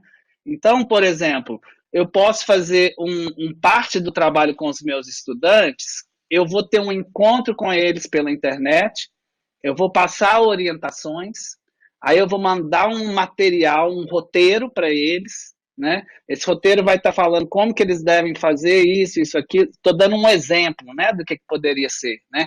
E ainda mando uma apostila, um PDF de um livro, né? Uma animação que eu achei interessante, porque essa animação ela diz, né? E aí a gente vai podendo, vamos dizer assim, utilizar o tipo de material de acordo com o público que a gente está trabalhando, né? Então, eu achei excelente a Sheila contando dos projetos delas de Spotify, né? Ou seja, o Spotify lá que você está com funk. Você tem um público que aquilo ali funciona. Isso é material didático, né? Você está fazendo ali, né, um processo, né, de discussão de conteúdos, de metodologias, etc. e tal, né? Isso é uma coisa que agora, durante a pandemia, a gente vai ter que utilizar muito disso, mas ela vai servir para o futuro, como também já servia no passado, né? Então, a gente tem que ver. Em relação às aulas, alguém perguntou aqui, né, o que acha disso, a gente está na questão que é o seguinte, agora a gente não tem condição de fazer nenhuma atividade presencial. E a gente não sabe quando isso vai ser possível dentro da universidade, vou falando da UFMG em específico, né? Até isso ser possível, o que a gente vai fazer? E aí eu volto a repetir o que a Sheila percebeu na fala, que é muito importante, como que a gente vai manter o vínculo, né, dos nossos estudantes com a universidade, sendo que eles não estão dentro da universidade, né? Ou seja, como que a gente, se isso durar 6 meses, a gente vai abandonar os nossos estudantes ou a gente vai tentar criar atividades em caráter excepcional e emergencial a fim de aliviar, vamos dizer assim, no campo da saúde tem um nome bom para isso também, que é de reduzir os danos, né? Vamos dizer assim, que vão ser causados pelo afastamento social, né? Então, a gente não está fazendo substituição do sistema educacional por um módulo à distância, online, nada disso, né? A gente está vivendo uma emergência, a gente está vivendo, né, um período de uma pandemia hoje, mais de 20 mil mortos nesse país, né? E, apesar disso tudo, a gente tem um compromisso com a educação, de que não dá para fechar as universidades e perder os vínculos. Vocês imaginam a gente fechar o curso indígena? Quando que a gente vai conseguir trazer os indígenas de volta? Isso demorou 20 anos. Agora é uma questão de resistência, entendeu? Ou seja, não é que a gente está aderindo ao neoliberalismo, que vai acabar com a educação e agora vai virar tudo à distância. Não, a gente está garantindo a presença, o território que já foi ocupado, conquistado e que está sob ameaça, né? Porque a gente entrou num modus operandi que é esse. Então, agora, a universidade e a própria reitora está sendo muito mal interpretada, né, diante dos depoimentos que ela tem dado, né? Ela está numa situação sui generis, que nunca antes tinha acontecido. Então, a gente está pensando num projeto emergencial, circunstancial, né? Que não é você pegar uma coisa que estava andando no trilho e colocar no outro trilho achando que ele vai encaixar tudo direitinho. Não vai. Muitos estudantes que não têm, por exemplo, acesso à internet, eles vão ter que ter, né? Mas ontem eu li uma coisa que é super interessante, que é o seguinte: não dá para esperar todo mundo ter as condições para poder fazer atividades. Seria a mesma coisa de esperar todo mundo ter condição de tomar uma vacina que foi descoberta e não começar a dar a vacina, enquanto isso não for possível. Vocês entendem? Assim, a analogia, né? Do tipo assim, é como se a gente não vai fazer nada da universidade online até que todos os estudantes tenham computador. Você tem um caminho até isso acontecer, né? Você tem que criar órgãos de financiamento, né? Tem que fazer o mapeamento da infraestrutura digital dos estudantes, nas suas casas, nos territórios, né? Ou seja, tem estudante que vive na cidade, tem estudante que vive no interior, como o próprio Otávio disse, na comunidade dele a internet não é estável. A gente sabe que existe essa rede, ela precisa ser potencializada, né? Então, essas discussões, elas são muito complexas, né? Elas são um pouco assim, às vezes a gente fica até um pouco animado com elas, vamos dizer assim, mas a gente tem que ter, antes de tudo, muito cuidado, né? Mas existe, por outro lado, uma questão que é a seguinte: no caso da universidade, ela continua funcionando, né?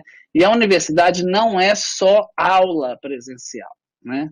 Então, por exemplo, o calendário não pode ser suspenso por isso, porque você tem o calendário, ele rege outras coisas além das aulas. Você tem defesas tendo acontecendo, você tem bolsa sendo paga, você tem pesquisa sendo produzida, você tem extensão. Aqui a gente está fazendo uma atividade, né? Ou seja, nós não estamos parados, a gente não está tendo aula presencial, mas a universidade não é só isso, né?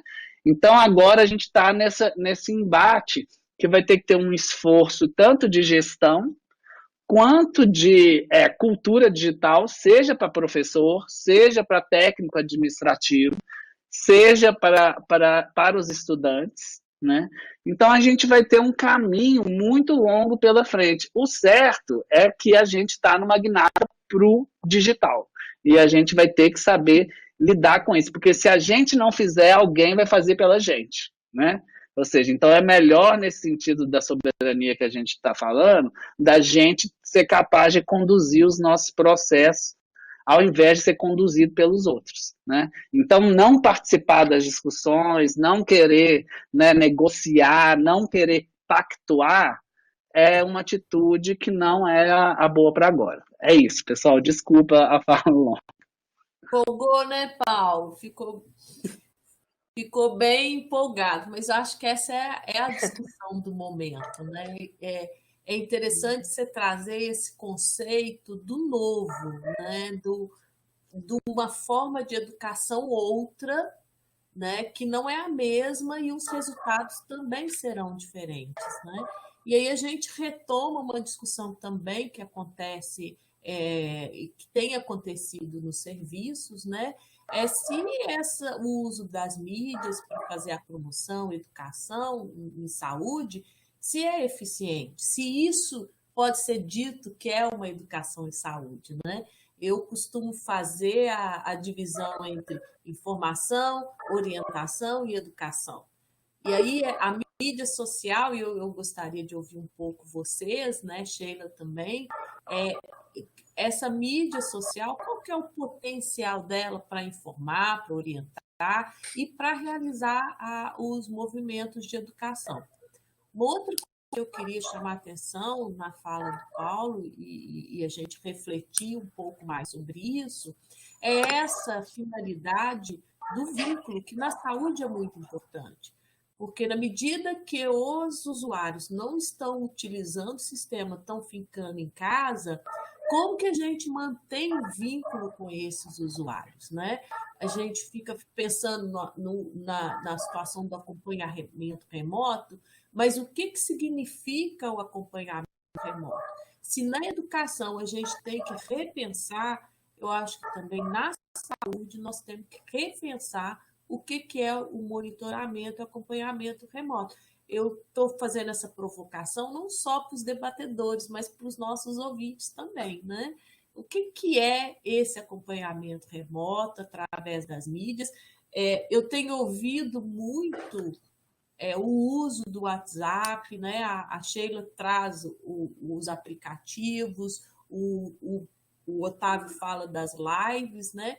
Mas, assim, às vezes a gente também se restringe num tipo de mídia, né? Que é o WhatsApp, mas tem as outras. E será que a gente tem condição de aprender a utilizar? Como que seria isso? Então, eu abro de novo a fala para os nossos debatedores sobre essa questão. Eu acho que o Otávio já aborda um pouco o que foi solicitado pela Joana Melilo, né, sobre a questão dos materiais, do online, do offline, e eu queria ouvir vocês um pouco sobre isso, né, essa questão do potencial né, dentro da saúde. Olivia, eu vou fazer uma fala aqui, mas aí, tá, gente, está aberto aí também para a gente discutir. O que eu acho de interessante, por exemplo, na questão que a gente, né, que a Tereza levantou das possibilidades de educação e saúde. Eu acho, assim, que nem tudo que a gente faz nas mídias sociais é educação e saúde. Na verdade, a minoria das ações que a gente faz é educação e saúde, né, propriamente dito, da forma como a gente entende educação, né, como processo de aquisição, né, de discussão, como processo de entendendo esse conhecimento, né, de trazer esse conhecimento mais para próximo das pessoas. Então, nem tudo pode ser considerado educação e saúde. Acho que isso é uma coisa que a gente tem que colocar. Em alguns momentos, a gente vai usar as mídias sociais apenas no sentido de informação, né?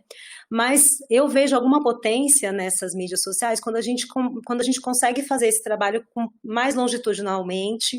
Quando eu estou dizendo, por exemplo, do grupo de WhatsApp, né, a professora Fernanda até está por aqui, mas eu vou falar por ela, se ela quiser falar também, entra aí, Fernanda. Mas é assim, um grupo que ele acontece há mais de 1 ano e meio, eu acho, se eu não me engano, 1 ano e meio, 2 anos, e é um grupo que era um grupo de gestante, passou a ser um grupo de mães. Por quê? Porque as gestantes tiveram bebês e não quiseram sair do grupo, porque aí começaram a discutir cuidado com o bebê e tal. Então, eu acho que esse processo longitudinal, ele pode ser um processo entendido como educação e saúde, porque ao longo do tempo a gente vai conseguindo discutir, repensar práticas, né, e organizar isso dentro do local.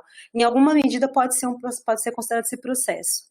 Uma outra experiência também que eu acho que é muito interessante, não sei se todo mundo domina, mas tem um aplicativo chinês chamado TikTok, por exemplo, né? TikTok, não sei se todo mundo aqui tem, que é um aplicativo usado. Eu falo muito de adolescente porque é a área que eu tenho mais atuação.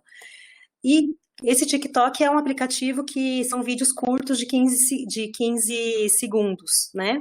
Mais ou menos 15 segundos, 20 e tal.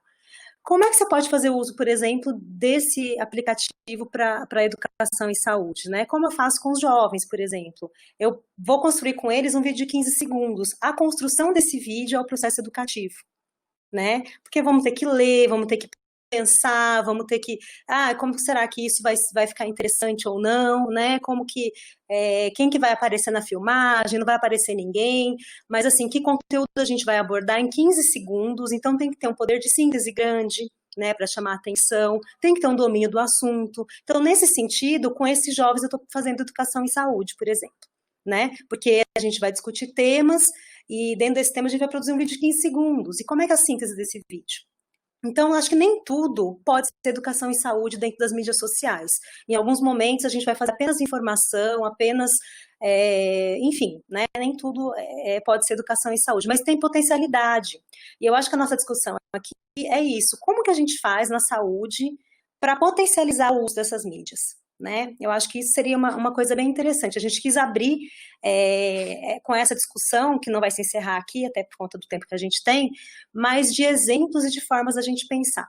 Agora, uma outra questão importante, por exemplo, é a questão das pessoas que estão em exclusão digital, que no Brasil é muito grande esse número, né? Realmente não é um número pequeno, mas eu acho que o Paulo tem alguma razão nisso, né?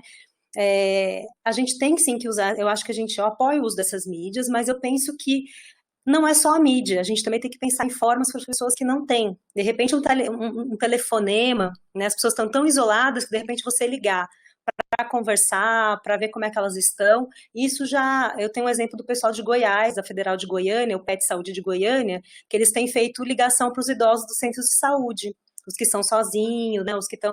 Porque eles têm dificuldade de usar, por exemplo, o WhatsApp, que seria uma forma de comunicação, o Instagram, alguns nem têm Instagram. Então, eles têm feito esse trabalho, PET Saúde da Federal de Goiás, né? Eles têm feito esse trabalho de ligar. Então, tem um grupo de alunos, que não é ligar no sentido de informar sobre Covid, mas é ligar para, então, como é que você está?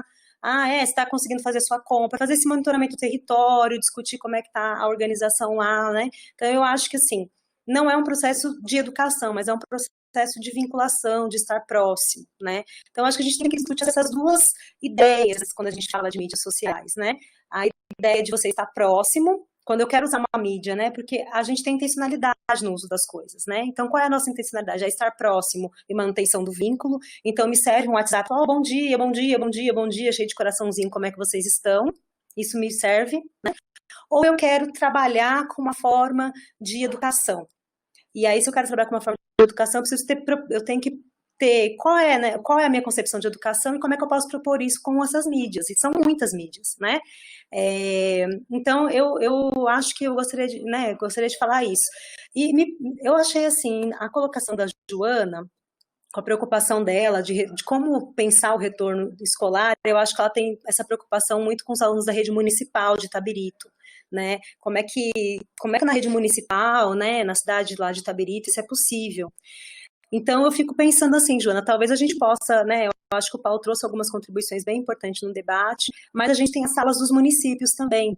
A gente pode propor, eu posso propor junto com a Alexandra, se o Paulo conhecer alguém também para nos indicar na pedagogia, né, que a gente possa discutir isso na educação municipal, por exemplo, na sala do município, porque eu acho que é uma angústia muito legítima das pessoas que estão na gestão, né? Como que a gente faz isso? Como que a gente faz para não ser mal interpretado ou para não gerar ônus, né? Então, acho que seria interessante, né, se a Joana topar e conversa com a Alexandra e o Paulo faz essa ponte para a gente também, de repente fazer uma sala municipal, né, com os municípios que estão pensando como é que volta a educação, né? A gente teve a webconferência com o professor Unai, por exemplo, semana passada, que ele falou, fazer coisas ao ar livre, né, de repente, né, voltar a estar no espaço, né, no espaço fora a sala de aula, extramuros, né, então talvez a gente pudesse fazer né, porque a educação formal, né, ela também está muito relacionada com as questões de saúde, acho que também é um problema nosso que a gente também quer discutir. Então, eu queria deixar esse convite aqui, viu, Paulo, para você, já vi que você concordou aqui, para você nos ajudar a pensar em alguém, pensar em abrir uma sala municipal aí com Itabirito e convidar os demais municípios que quiser participar também dessa discussão, né, que eu acho que é importante, sim, a gente ajudar nessa discussão, tá? Então, eu, né, queria fazer essa fala, e não sei se respondeu, não sei se deu conta aí dos questionamentos, mas é a forma como eu tenho trabalhado as mídias, né? Eu trabalho várias, não costumo trabalhar só o WhatsApp, não, mas eu trabalho muito com adolescente, que tem uma facilidade muito grande, né? Sabe muito melhor do que eu. Às vezes eu tô propondo alguma coisa e já vem, não, filha, mas isso tá muito desatualizado, agora a moda é não sei o quê. Eu falo, ai, Jesus, essa é a moda? Me manda a moda, então, que eu vou aprender. Então, eu tenho aprendido muitas modas, né? Muitas modas de mídia social com os jovens que eu trabalho. Então, eu acho que isso seria uma coisa bem interessante da gente colocar, tá? Espero que... Mas não encerra o debate, né? A gente está com o tempo já, né, se esgotando, mas a gente vai continuar fazendo esse debate, e quem tiver ideias, o município que quiser, falar, olha, eu queria propor algum tipo de coisa para divulgação, né, ou mesmo para discutir, né, com as equipes, a gente também pode montar junto, pensar em montar junto alguma coisa. A melhor mídia, né? Eu acho bem interessante. E tem um tópico que a gente ainda não abordou, que é a questão da logística, né? É interessante porque até hoje a maioria dos trabalhos em saúde tem sido realizados utilizando os celulares dos profissionais, né? Então, eu acho que é interessante a gente começar também conversar com os gestores essa construção dessa logística, né? Eu posso falar de Belo Horizonte, por exemplo, o centro de saúde não tem Wi-Fi. Por que um centro de saúde não tem Wi-Fi? Né? Devia ter um Wi-Fi. abrir os computadores não só para o registro dos atendimentos, mas para esse uso diferenciado, né, de usar os aplicativos. Então, trazer a tecnologia digital para dentro dos centros de saúde, não só como instrumento de registro das ações de saúde, mas para além, né, como instrumento mesmo de trabalho, de construção de vínculos, manutenção de vínculos, de uso para as atividades, porque a gente tem discutido muito a questão dos grupos, né? As pessoas não vão mais em grupos, é muito difícil você conseguir montar um grupo de educação para a saúde hoje no centro de saúde. Será que a gente não, mudando esse grupo, a forma como ele é feita, trazendo outros elementos, talvez fique mais interessante e a gente tenha maior participação? Por exemplo, esses grupos que a Sheila está falando, que ela faz de pré-natal, qual que é a participação, Sheila, das mulheres nesses grupos? É alta, baixa? Como que fica? Então, na verdade, esse exemplo que eu estou dando é a Fernanda Benida, nossa professora da nossa escola, que faz, né? Mas, assim, o grupo tem uma participação, eu sei da participação do grupo, que a gente divide sala e a gente divide experiências também, né? Mas o grupo é muito, muito, muito participativo, tanto é que as mulheres, era um grupo de gestantes, as mulheres têm bebês e permanecem no grupo. Aí trocou para grupo de mães, né? Por que permanecem no grupo? Justamente porque esse grupo tem essa potencialidade, né? Quando a gente fala, você está falando de educação e saúde, a gente monta aqueles grupos na unidade presencial e as pessoas não vão, a gente fala, pô, não tem interesse, né? Mas não sei se é só interesse, essa é uma outra discussão para um outro momento.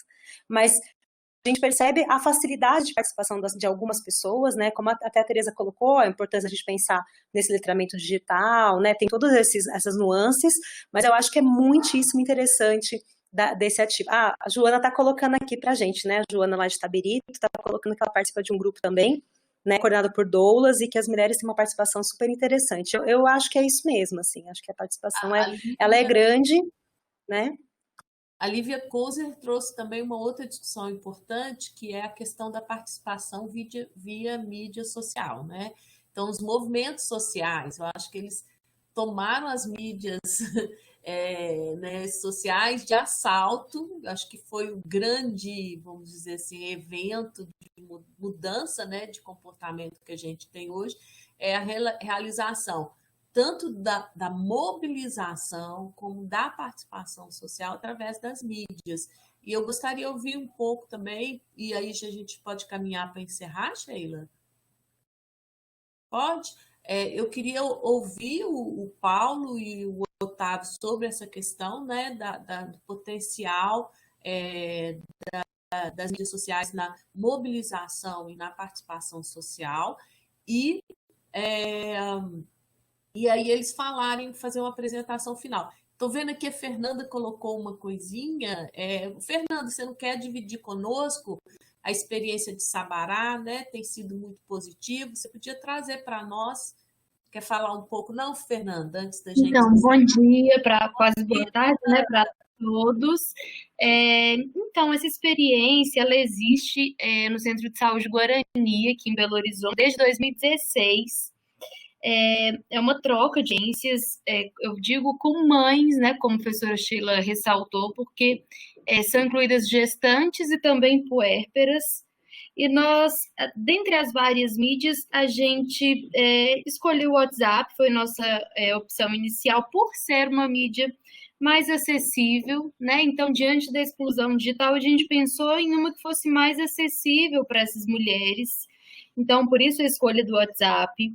Essas trocas de experiências são muito legais, porque é um grupo composto pelos profissionais do serviço, nós da UFMG, né, nós professores da UFMG, e pelas mulheres. Então, é um grupo junto à comunidade, mas baseado em evidências científicas, né? É um grupo que tem certas regras, e todos os assuntos são tratados e discutidos baseados em evidências científicas.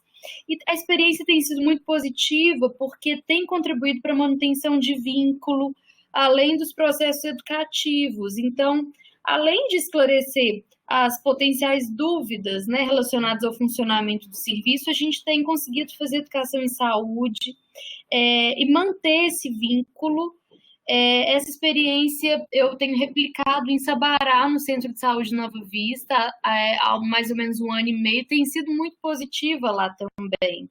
É óbvio que isso não exclui o face a face, não exclui os encontros presenciais, né?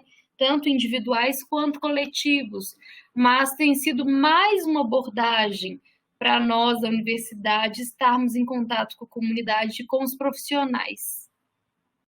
Obrigado, Fernanda, pelo Por seu nada. relato. É Obrigada. muito legal e eu acho que é isso. A gente tem que, aos pouquinhos, caminhando, aprendendo, né? Então, eu queria, já caminhando para finalização, né, Sheila? É chamar de novo o Paulo, né? Eu vou apresentar o Paulo, porque na apresentação foi gravada, né, Paulo? O Paulo, ele é professor, né, associado da Faculdade de Educação, atualmente ele coordena o FIEI, que é a licenciatura indígena, e co-coordena o projeto Fórum Potundoc, que é o Festival de Cinema e Antropologia. E é isso, né? E ele fez o doutorado dele, bem interessante, né? Com o povo Baré, no Alto do Rio Negro. Que é um povo lindo, né? E aí, Paulo, você podia falar um pouquinho desse potencial? Tá. Eu vou tentar juntar duas coisas de forma bem sintética, mas que eu acho bem importante, né? Um outro aspecto das redes sociais e das mídias digitais que é muito importante tem sido aquele do combate da fake news, né? Porque esse ambiente é justamente o ambiente de propagação de fake news. Vocês sabem que o WhatsApp é o lugar, né? É o que a gente chama hoje de Deep Web, web profunda. O WhatsApp, diferentemente das mídias sociais, ele não tem mediação, né? Não tem ninguém que faz a mediação da informação. Então, ela corre solta, né? Ali você não tem controle nenhum, você não tem soberania, né? Uma vez que você pôs ali, saiu. O Twitter tem um controle central, o Facebook tem, né? Instagram também, etc. e tal. O WhatsApp, não, né? Então, hoje, você tem todo um esforço, né? Que ele é muito necessário, né, de combate à fake news, porque o nosso trabalho, em larga medida, ele é feito, né, vamos dizer, na contracorrente, na medida que a fake news desinforma, cria desacordos, né, cria uma relação com a ciência que ela é super problemática, porque ela é de desconfiança, né? E nesse sentido eu chamaria atenção, por exemplo, para os movimentos anti-vacinas, né, que pululam na internet e que é um problema porque passa uma mensagem completamente, vamos dizer assim, como o colega tinha dito, não baseada em evidências científicas, né? Então a gente tem esse campo também, que é um campo muito fértil e que a gente tem que atuar, porque se a gente não atuar, isso vai atrasar o nosso trabalho, né? No sentido de que quanto mais mal informado, né, as pessoas estiverem e com mais dúvidas em relação a coisas inventadas, etc., mais trabalho a gente tem para desfazer todos esses equívocos. Então, esse campo é muito importante, né? E aí, vou pular para a questão da política indígena, porque ela lida com isso também, né? Não tanto no caso da fake news, o que eu vou falar agora, mas em relação à subnotificação, por exemplo, de mortes entre indígenas no caso da Covid, né? Então a gente tem a APIB, que é a maior organização indígena do país, né? E que tem um trabalho exemplar, né, de política nesse país antes da Covid e agora nem se fala. Convido a todos a procurar a APIB nas redes sociais, seja no Twitter, no Instagram, etc. Eles montaram um comitê de enfrentamento à Covid, que tem criado diariamente material em 3, 4 línguas diferentes, né, com informações de forma bem... Vocês podem ver, né, vamos dizer assim, o estilo da informação, ela tem lá uma comunicação muito rápida e ágil, e eles também criaram um comitê paralelo, né, que vai fazer uma outra contagem, que não é a contagem da CESAI, né, porque a APIB desconfia que os casos entre os indígenas estão mais subnotificados do que em outras regiões, né?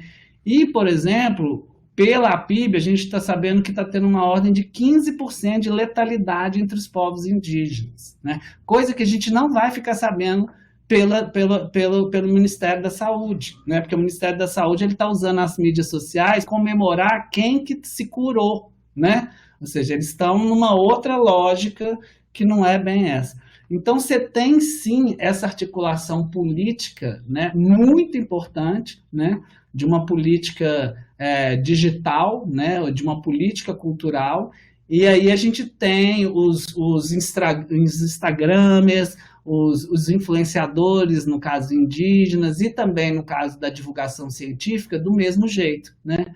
Então, a questão da divulgação científica, ela passa, né, a ser muito importante e interessante. E aí eu queria parabenizar a Sheila, porque eu achei a explicação dela assim, excelente, assim, dessa relação da educação e da saúde e como que a gente pode encontrar novos processos, né, que muitas vezes na construção, né, das propostas, ela deu um exemplo incrível do TikTok, dos vídeos, né, a própria concepção de como montar um filme de 15 segundos, isso já é uma metodologia de trabalho, ali você já tem procedimentos de formação, de ensino, e a gente tem que expandir, né? A gente não tem que imaginar que formação é dentro de sala de aula com um livro na cadeira, né? A gente tem que realmente, e eu adorei essa mesa de hoje, porque apareceram, né, uma diversidade incrível de possibilidades. E, obviamente, mais uma vez, com todo cuidado, porque é um campo muito movediço, né? Você tem questões, né? Você tem todo o lado, vamos dizer assim, sinistro das redes sociais, né? Como eu disse, de racismo, de misoginia, né? Tudo tudo de ruim que vocês podem imaginar. Então, a gente tem que ir com ela com muita cautela, muito cuidado, mas temos que enfrentar. Então, eram essas duas pontes que eu queria fazer, né? Entre a fake news, por um lado, e como que você pode mobilizar politicamente ou em nome da ciência, vamos dizer assim, para desmobilizar essa enxurrada de fake news, que elas têm intenção política, né? De desmobilização, de acabar com o SUS, por exemplo, né? Ou seja, que isso você vai destruindo, você vai corroendo, né? E a gente está na contracorrente, evidentemente, porque a gente é pela universidade pública e pelo SUS, óbvio, né? Então é isso.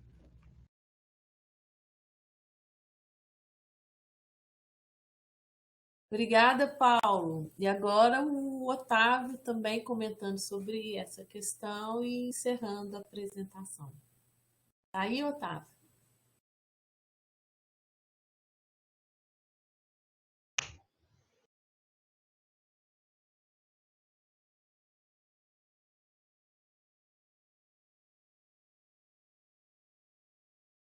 Guardar um pouquinho. Chegou. Eu acho que o Paulo tocou num ponto que eu ia até tocar, que era enfatizar a questão da importância da PIB, né, que é a articulação dos povos indígenas no Brasil, e falar também que tem a mídia índia oficial, onde, além dos participantes da PIB, tem outros indígenas também que compõem o corpo representante da mídia índia, onde dá uma visibilidade maior também das questões das lutas indígenas aí. Quando você fala da questão da mídia enquanto potencialidade dos recursos sociais, né, eu acho que para nós que é povos indígenas, tem uma outra questão que ela é muito perigosa também. Eu falo que enquanto a gente está discutindo saúde, no que se diz respeito somente ao coronavírus, os povos indígenas estão sendo ameaçados também na questão da grilagem. Então, assim, estão sendo votadas medidas de MPL, PLs, no Senado, a todo tempo. E então, quando você começa a discutir essa questão de saúde em questão ao coronavírus, a gente também tem um outro problema que diz respeito à saúde, que é a questão da grilagem. Então, assim, quando você começa a ver essa questão da invasão das terras indígenas, dessa usurpação que acontece a todo tempo, e que eles estão aproveitando desse momento de fragilidade em relação à questão do Covid-19, se sentem na liberdade de poder invadir cada vez mais. E a gente tem tem se acreditado que um dos grandes focos onde teve os grandes números aí de contaminados pelo Covid-19 partiram justamente dessa questão da invasão cada vez mais por parte do desmatamento, por parte da grilagem. Então, discutir a questão de saúde indígena é discutir também a questão de terra e a questão de presença do indígena enquanto pertencente desse espaço dele. Então, não é somente discutir coronéis, é discutir o que se passa na vida do indígena e o que está acontecendo na política indígena nesse momento. Porque eu tenho visto muito, eu acabo discutindo numa outra mesa, um outro debate, é a questão do quais agravamentos o distanciamento social também tem causado. Porque ele tem as suas potencialidades, mas ele tem também um outro lado que se diz respeito à questão de ansiedade e insônia. Eu tenho visto que muitas pessoas me relatam, principalmente aqui no Caxixó, essa questão. Não estou conseguindo dormir direito. Quando que isso vai passar?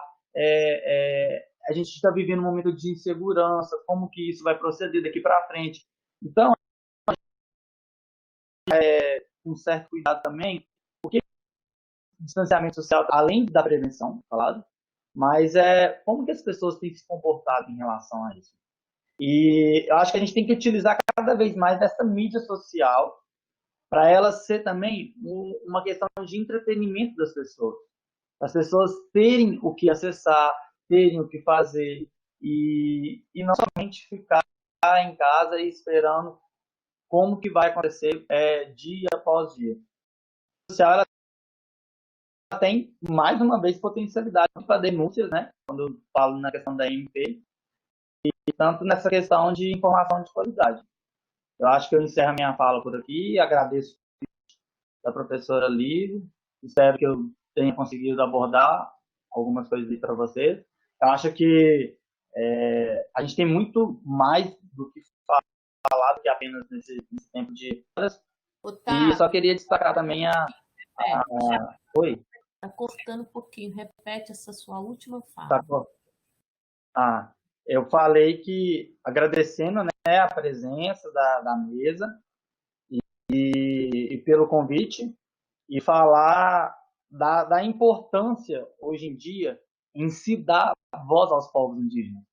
E antes a gente ficava muito na questão de só escutar, e hoje eu fico muito grato em poder participar de uma webconferência onde a gente relata de fato e narra como que a gente tem enfrentado e como que a gente vê tudo isso. Porque a gente mostra cada vez mais que a universidade, o ensino superior, assim como o ensino que a gente tem dentro das nossas aldeias, ele tem fomentado essa questão de você conseguir hoje debater e falar com clareza sobre os processos em saúde de cada povo. Então, eu só queria deixar aqui meus agradecimentos e espero que a gente possa fazer um de outros debates, que isso possa somar de fato melhoria na qualidade da saúde pública brasileira. É isso. Ok, Otávio, agradeço você também. E agora eu passo a palavra para a Sheila, para ela também falar um pouquinho sobre o finalzinho aí e ela encerrar a sessão também.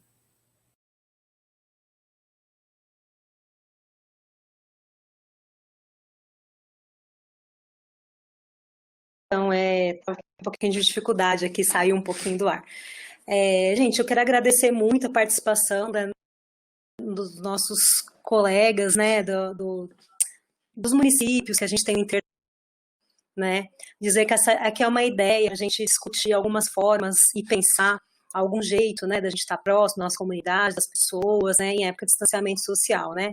Eu, particularmente, tenho utilizado muito as mídias sociais, né, minha família não é daqui do estado de Minas Gerais, então estou vendo meu sobrinho crescer, aprender a falar, né, pelas mídias sociais, né, pelos vídeos, enfim. Então, eu acho muito, muito interessante, muito importante que a gente consiga usar de forma responsável, né, de forma adequada, né, as mídias sociais, dizer que o uso inadequado delas, fake news, já existem, né, então a gente tem mesmo que combater. Feito uma pesquisa sobre imunização, que o professor, né, Paulo colocou, sobre imunização e fake news, né, a relação disso com a hesitação vacinal, e isso realmente é alarmante, né? São notícias e coisas que, enfim. Mas então agradecer muito as pessoas que estão aqui municípios, né, que ficaram com a gente até agora e que tiveram que sair também por alguma questão aí que a gente sabe que o trabalho ele sempre está pedindo. Dizer para vocês que a nossa ideia também nessa webconferência é levantar temas e coisas para que a gente possa discutir em futuras webconferências. A gente já tem mais 2 agendadas, né, vocês fiquem atentos ao calendário, que a gente já tem mais 2 agendadas. E agradecer muito, né, o professor Paulo, né, que tão solicitamente aceitou o nosso convite, né, agradecer muito o Otávio, que a despeito de se vai ser possível ou não, né, entrar na internet, conseguir pela instabilidade da rede lá, também aceitou, né, dizer que fico muito feliz da gente poder também, não é dar voz, né, mas respeitar o direito também dos povos indígenas, né, que são povos que estão mais alijados ainda, né, na questão da digitalização, né, estão mais excluídos ainda, né, mas a gente percebeu que pelo que o Paulo trouxe, pelo que o Otávio trouxe, né, a gente está encaminhado para uma melhora nesse quadro, né, então, muito ao Paulo e ao Otávio que participaram aqui com a gente, importantíssimas, dizer que a gente não conseguiu esgotar, né, porque o tema é um tema amplo mesmo, mas que a gente possa, assim, continuar discutindo isso em outros momentos, inclusive momentos mais particulares que a gente tem a possibilidade nesse projeto de extensão, né, de salas dos municípios, então chama atenção, inclusive para os municípios nos propor, né, questões que queiram discutir com a gente nesses lugares, né, a gente está aqui para manter esse vínculo com os municípios, tem alunos nossos do internato que estão aqui também, que eu já vi, né, alguns aqui que apareceram aqui, para prestigiar o evento, para tentar também discutir mais alguma coisa, né?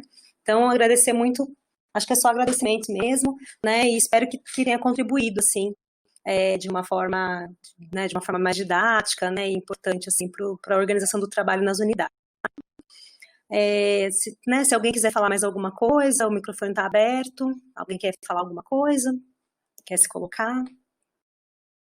É que como demora um pouquinho, a gente tem que falar isso e dar um minutinho, né? Para as pessoas